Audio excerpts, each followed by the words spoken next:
Perhaps the most common thing you'll want to do from your private administrator site is to add new content to your website in one of the many sections or categories that your site perhaps has. The way to do that is to go to this Add New Content button, click on that, and it'll bring you to a window which has what looks like a word processor window here inside. This is where you add any details for a new item. So for example, the title or the heading. So let's say we're going to add a welcome message.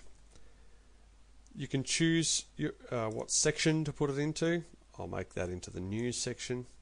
And what category? We only have one on this particular demo, latest news. Then basically I can type like in a word processor any words I like, even gibberish. And basically lay this out exactly as you would a document in Word or any other word processor. Many of these buttons will look familiar from word processors, for example bold, italic, underline. The way to apply any of these effects is to highlight the bit that you want to affect and then hit the button. So if I want to make that bold, it's done it there in the window for you. Similarly, if I want to change the color or any of the font, perhaps the font size or the color, all these buttons you can experiment with, but they're very, very simple if you've used any word processor in the past. When you've finished completing your news item, simply scroll to the top of the page and click the Save button, and that will automatically have created this new content item here. You may end up with a list of many content items here that make up your website. I'll briefly run through what these things mean. The title is obviously the heading. Published refers to whether or not this item is available to the public on your live site. So for example, if I click that, it will toggle it to unpublished, which is a red cross.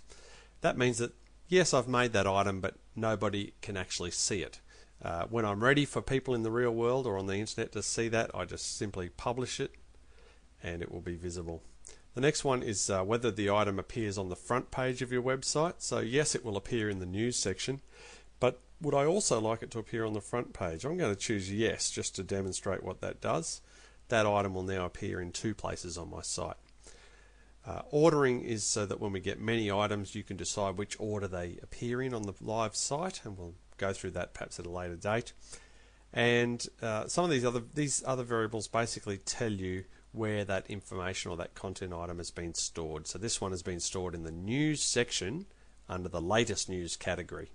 You may also have perhaps another category which may be international news, for example, which may be only content items which are still news, but perhaps they're from overseas, and so you may decide to categorize those differently and they may appear in different parts of your site.